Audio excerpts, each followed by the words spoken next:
Assalamualaikum warahmatullahi wabarakatuh. Innal hamdalillah nahmaduhu wa nasta'inuhu wa nastaghfiruh wa na'udzu billahi min shururi anfusina min sayyiati a'malina man yahdihillahu fala mudilla lahu wa man yudlil fala hadiya lahu. Asyhadu an la ilaha illallah wahdahu la syarika lah wa asyhadu anna Muhammadan abduhu wa rasuluh la nabiyya ba'dah. Allahumma shalli wa sallim ala sayyidina Muhammadin al-fatih lima ughliq wal khatim lima sabaq nasrul haq bil haq wal hadi ila siratul mustaqim. Alhamdulillah bertemu lagi bersama saya Muhsin. Pada hari ini kali ini kita beda tema terkait masalah komentar-komentar yang di grup yang di video saya berhubungan dengan nasab. Yang saya hormati para bayi, para kiai, para ustadz, para asatiz, para jamaah muslim di mana saja berada yang menyaksikan video ini. Kenapa saya akan menjawab beberapa komentar? Karena komentar ini merupakan komentar yang ibaratnya asal bunyi. Kalau dibiarkan juga akan menyebabkan seperti bola salju yang semakin besar, dan orang-orang yang tidak paham akan semakin mengetahui atau semakin merasa bahwa argumennya dia benar. Sekarang kan zaman demokrasi, di mana kebenaran itu dilihat dari jumlah yang banyak, bukan dari teori yang diciptakan. Kalau misalnya 2 tambah 2 orang katakan 5 dan semua mengatakan 5, maka itu jadi kebenaran. Jadi kebenaran itu yang sekarang ini ialah dilihat dari jumlahnya. Itu sangat aneh. Oleh karena saya akan menjawabnya. Beberapa pertanyaan komentar, entah dari manapun saya akan jawabnya. Yang saya bisa jawab insya Allah terjawab, dan yang saya tidak bisa jawab mungkin kurang berkenan atau kurang masuk di kepala di pemikiran Anda, ya gak masalah. Yang penting saya sudah memberikan jawaban atau klarifikasi dan tabayun terhadap komentar-komentar orang-orang. Saya akan komentar beberapa video, tiga video yang komentarnya kepada berhubungan dengan nasab itu perlu diklarifikasi atau perlu dijawab secara utuh oleh kita sendiri. Di sini ada pertanyaan. Ini saya ambil dari video tentang mengaku mencintai Ahlul Bait, terkait tanggapan saya terhadap Haji Romai Rama. Sudah sampai 4.000 ya, udah terlalu banyak juga 4.000, tapi menurut saya perlu juga dijawab.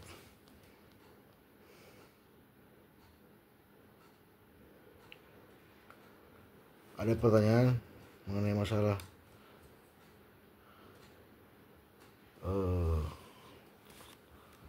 tunggu saja sedikit.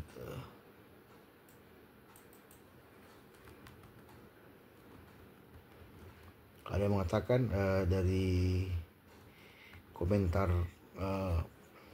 PPS Production, saya cinta katanya, saya cinta kepada Habaib ketua Rasulullah, tapi kalau gelar nama Habaib nanti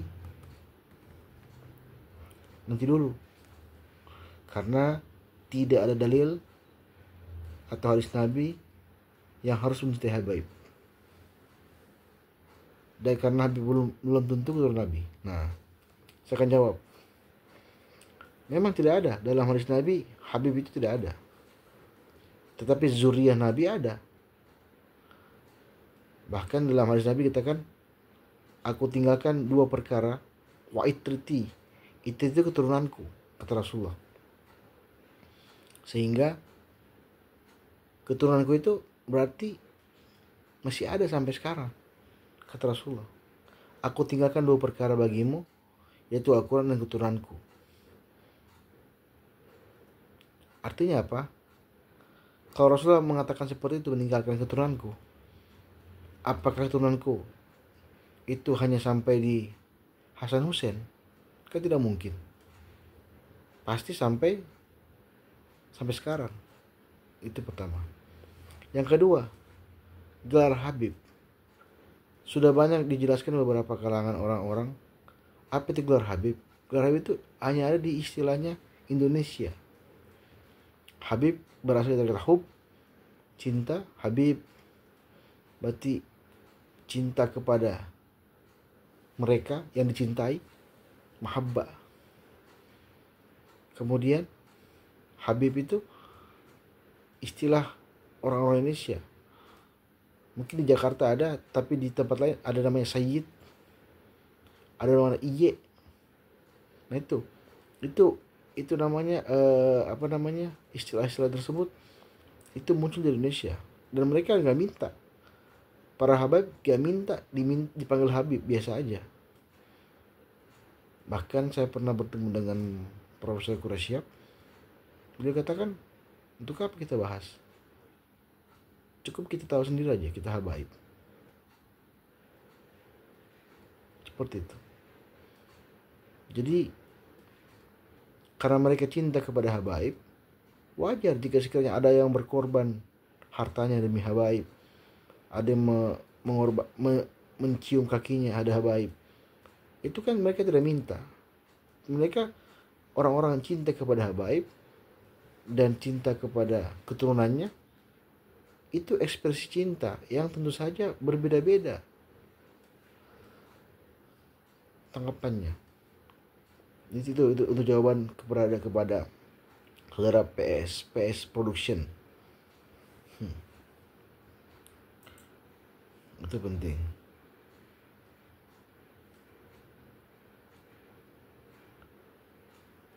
Oke.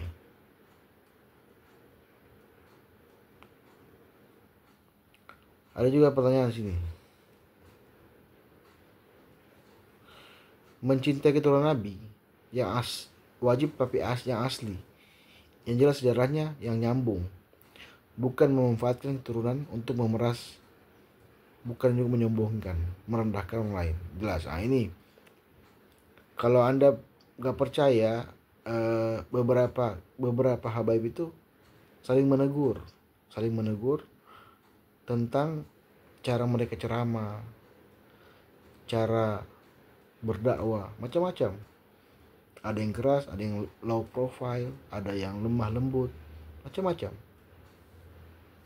Jadi itu masing-masing orang. Tidak semua Habaib seperti itu. Jadi tidak benar jika sekiranya sampai memeras, gak benar. Bahkan kalau dikatakan beberapa kalangan Habaib, jika ada yang memeras Habib maka laporkan. Silakan lapor ke polisi, tidak masalah. Mereka juga manusia, seperti itu.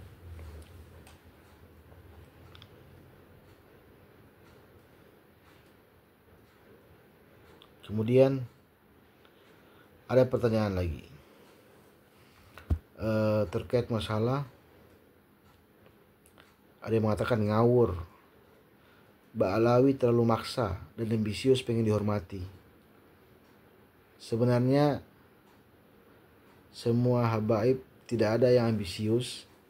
Kalau mereka ambisius, sudah dari dulu mereka megang pemerintahan, karena mereka dekat dengan pemerintahan. Mulai dari pada zaman Soekarno, pada zaman Soeharto, mereka sudah pegang pemerintahan. Dalam artian mereka menggulingkan, tapi nggak ada kok. Mereka nggak ada sampai mereka, bahkan mereka hanya buka majelis, nggak sampai mereka memerintahkan untuk mengambil uang, bahkan mereka menerima sumbangan.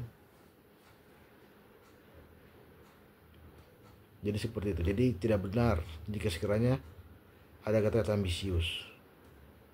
Cuma karena kecintaan orang kepada mereka menyebabkan mereka seolah-olah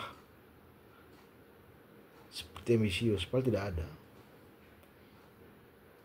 Anda bisa lihat sendiri, ada berapa banyak pengusaha-pengusaha yang kaya raya di kalangan Habaib dan di kalangan non pribumi lainnya. Jumlahkan saja, silakan jumlahkan. Paling banyak kan bukan orang habaib seperti itu. Jumlahkan juga berapa orang yang masuk di pemerintahan. Tidak banyak, mereka berdagang. Jumlahkan juga orang yang masuk di PNS atau ASN, juga tidak banyak. Jumlahkan juga orang-orang yang menjadi kepala daerah, juga malah jarang sekali habaib. Jadi ambisius itu sudah terbantahkan.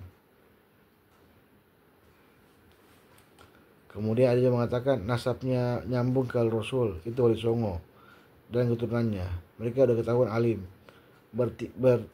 beretika bukan bukan para kabib yang ceramahnya banyak doktrin sesat. Anda bisa lihat apakah ceramah-ceramah Habib itu doktrin. Ada bahkan yang mengatakan khurafat. Tidak benar. Sampah kiriman Belanda dari Yaman sudah membusuk, bos.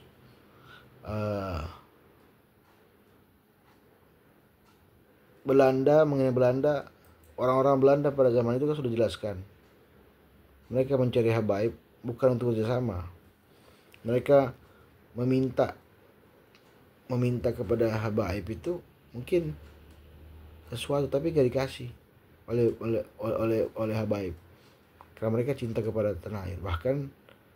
Bahkan guru tua Habib Idrus bin Salim Al-Jufri sudah diakui sebagai negarawan, bahkan sudah diakui negaranya, yaitu negara Indonesia, bahkan akan dijadikan sebagai pahlawan nasional.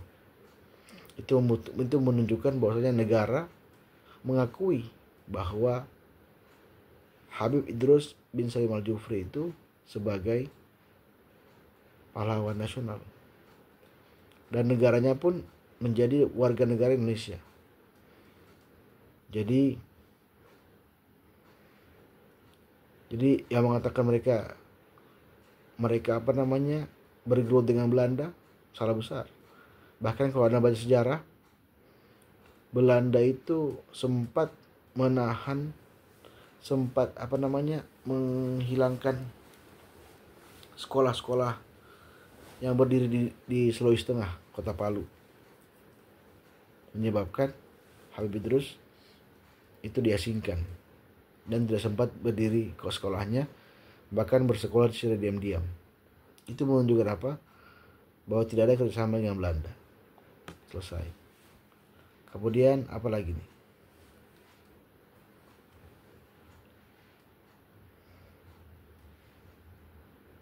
Nah, ini yang tadi.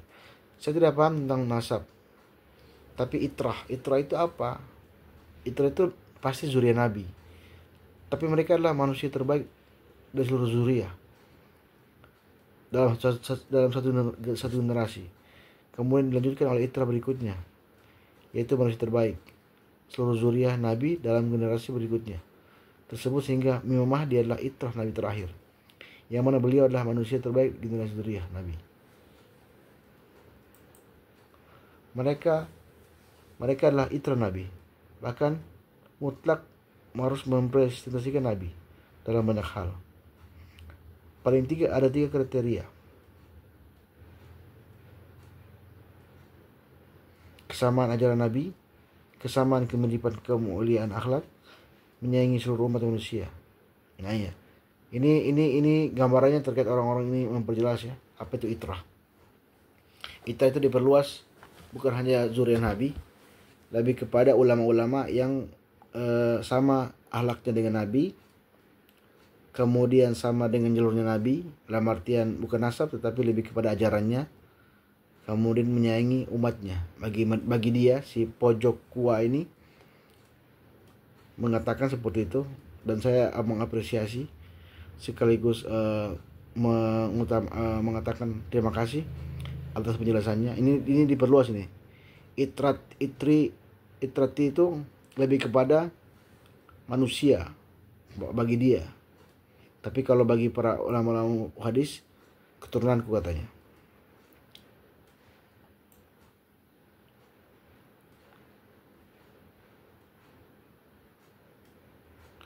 Ahlul bait artinya ahlu. Ahli itu dinaungin. Al bait rumah. artinya keluarga dalam rumah. Kata dia, jangan ngarang-ngarang setelah Hasan Husain gak dijamin Rasulullah. Iya betul, ketika Hasan Husain menurunkan keturunannya, para habaib ini ada atau keturunan Hasan Husain ini gak ada jaminan juga kok, gak ada jaminan juga. Maka mereka lebih fatal kalau mereka berbuat dosa, dosanya itu lebih fatal dibanding dosa-dosa orang-orang biasa. Kenapa? Karena mereka bagian dari zuriat Nabi.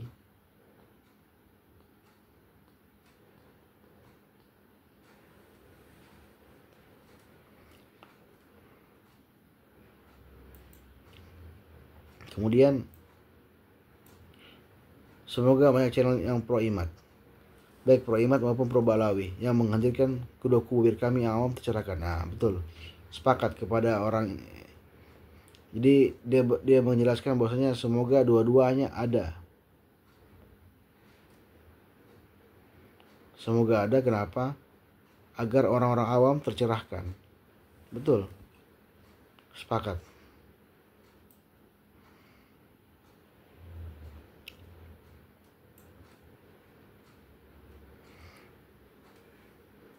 Di sini dijelaskan juga, ada yang mengatakan diakui umatnya oleh user nob apa ini? Apa namanya? Diakui umatnya saja udah untung. Kalau pada yang jelas nasabnya pada Rasulullah wajib cinta. Gak usah dipidatui. Diakui umatnya saja udah untung. Kalau ada yang jelas nasabnya pada Rasulullah wajib cinta. Gak usah dipadatui. Maksudnya ialah apa ini? Jadi Abah Rabaib menurutnya syukur-syukur dicintai umat. Kalau nasabnya palsu mungkin gak perlu. Maksudnya, syukur-syukur diakui oleh umat, tidak perlu didakwahi. Oh ya. Oh bahasa ini bahasa Malaysia.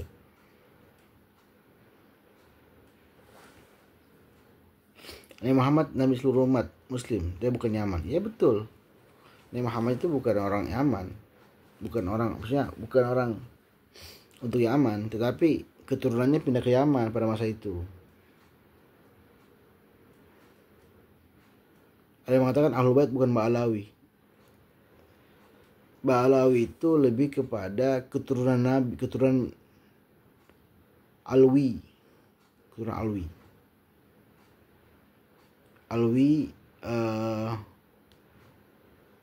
Sampai kepada Ubaidillah, sampai kepada Ahmad Muhajir bin Isa. Itu Ahlul Bait. Jadi ada yang mengatakan Ahlul Bait bukan bagian dari Ba'alawi, salah. Itu bagian dari Ba'alawi.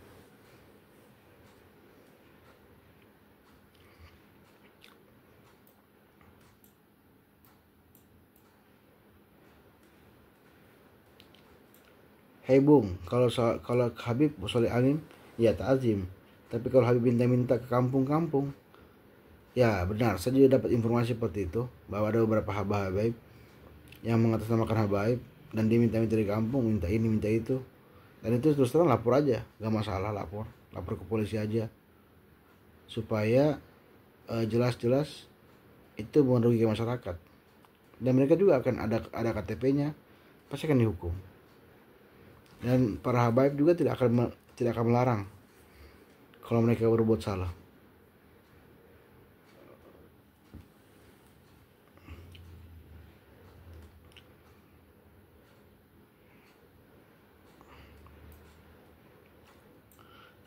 Ajak umat cinta Rasulullah, jangan seluruh. Iya, betul.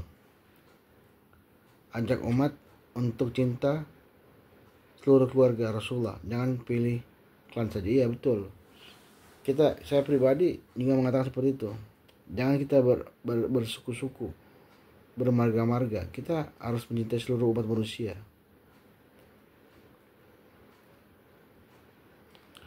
Kalaupun masih ada Ahlul Bait, pasti bukan Ba'alawi. Apa bisa menerima karena kan Ahmad Alba tidak mempunyai anak di Ubaidillah.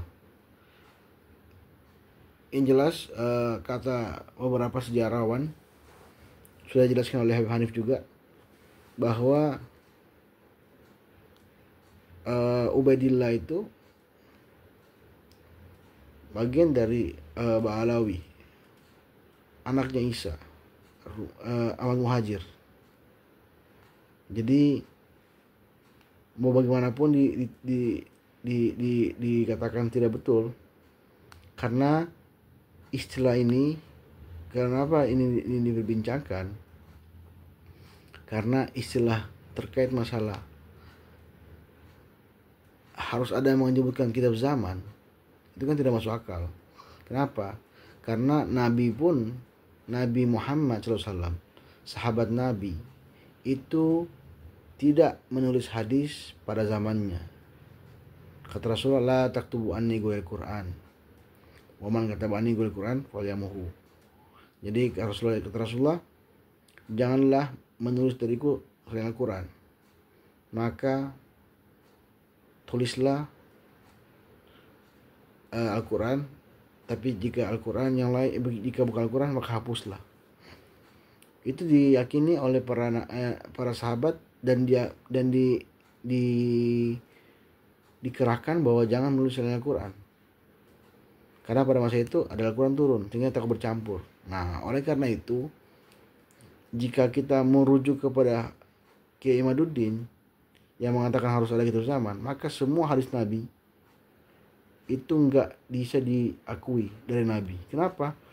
Karena tidak ada catatan sejarah yang mengatakan bahwasanya Nabi Muhammad menulis hadis. Ada memang ada sejarahnya, ada sahifah, ada sahifah Sadiqah, ada sahifah Jabir, tapi itu semua tidak bisa dibantah, tidak pembuktian, semua hilang. Yang ada pada masa Muwatta Malik, itu pun pada tahun 93 Hijriah sampai 100 lebih. Itu menunjukkan apa? Klaim yang dikatakan bahwa harus ada kitab zaman gagal total. Kenapa? Lebih baik kita menghadirkan seorang saksi, itu lebih valid, saksi mata bahwa ini anak ini. Pertama, pada zaman dahulu tulis nulis bukan menjadi sumber rujukan, kesaksian yang menjadi sumber rujukan. Sehingga kata Gus Wafi, ilmiah itu yang bersumber dari khabar mutawatir. Khabar mutawatir apa? Khabar Al-Quran dan khabar Nabi SAW, dan panca indera. Jadi panca indera dengan lisan, dengan mata melihat bahwasanya si anu, si ini, anaknya si ini, anak si ini. Begitu juga hadis.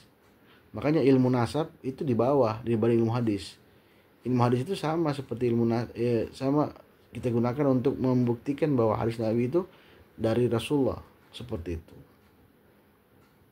Jadi itulah yang saya bisa gambarkan terkait masalah jawaban-jawabannya. Saya nggak akan jawab semua ya. Ada sekitar 200 lebih pertanyaan-pertanyaan ini. Saya hanya memberikan klarifikasi beberapa pertanyaan-pertanyaan yang agak-agak menyimpang, sehingga kita perlu ada tabayun, ada memperjelas, sehingga orang-orang yang lain mendengar video ini atau membaca komentar-komentar ini akan tercerahkan dengan cara melihat apa yang jawaban saya. Semoga bisa tercerahkan. Dan saya pribadi juga bukan merasa diri benar, saya hanya menjawab pertanyaan-pertanyaan komentar tentang nasab ini sehingga jelas, dan juga memperjelas kasihan teman-teman yang belum paham tentang nasab, kasihan teman-teman yang mau ceramah, bagian-bagian orang Barawi selalu dihina, padahal mereka tidak salah. Padahal tujuan mereka ialah tujuannya untuk berdakwah kepada umat Islam. Sehingga dakwah itu, kenapa sering berdakwah? Jawaban cuma satu, dakwah itu ya perlu dicas.